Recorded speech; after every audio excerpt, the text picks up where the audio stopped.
While I was recording that last video, I started thinking about this, but in a new way. So let me take you through both ways of doing this. So like the last video where we pasted 4 squares on top of one another, we're going to paste 9 additional squares. The 4 gave us 5. The 9 will give us 10 because we're starting with 1, right? And once again, I'm going to pull this down. I should resave my original, but I'm working with, the version C.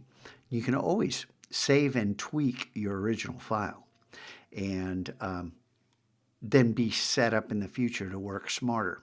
So once again, we're going to select this, copy it, and I showed you last time, right? Control C to copy, then Shift Control V, V for vomit.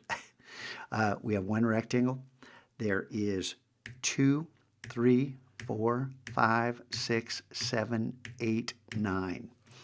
And what we're going to do is we're going to change this rectangle.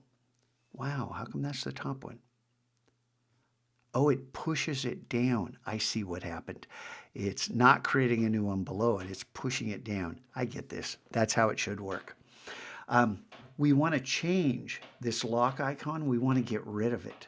So I'm going to click on it to unlock the ratio, the aspect ratio. And then I'm going to change the width from 300 to 30. Click, and then we're going to add 30 every single time. 60, 90. I know. You see where this is going, right? 120, but you can practice your 3rd grade arithmetic. 150. I've never done this before, so I don't know if this is actually going to work. I suspect it will. 180. 210, hit return, 240, oops,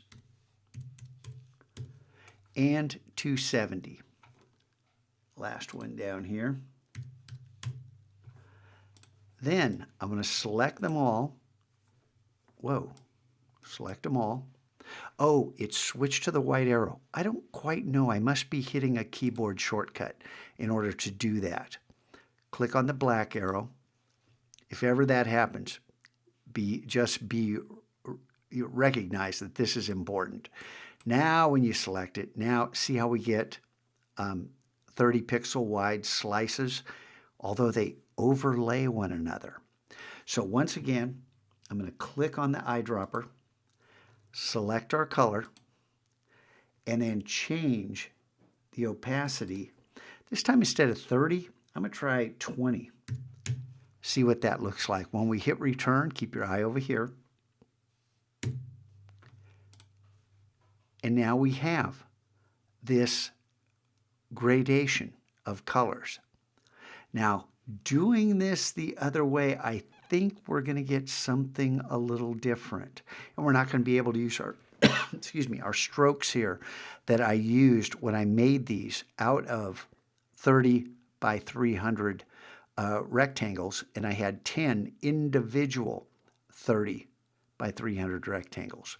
But it's just yet another way to make, and let me zoom in on this for you, to make a series of rectangles that gives a different version of a gradient. It's not really a gradient, it's a value study of a monochromatic color harmony.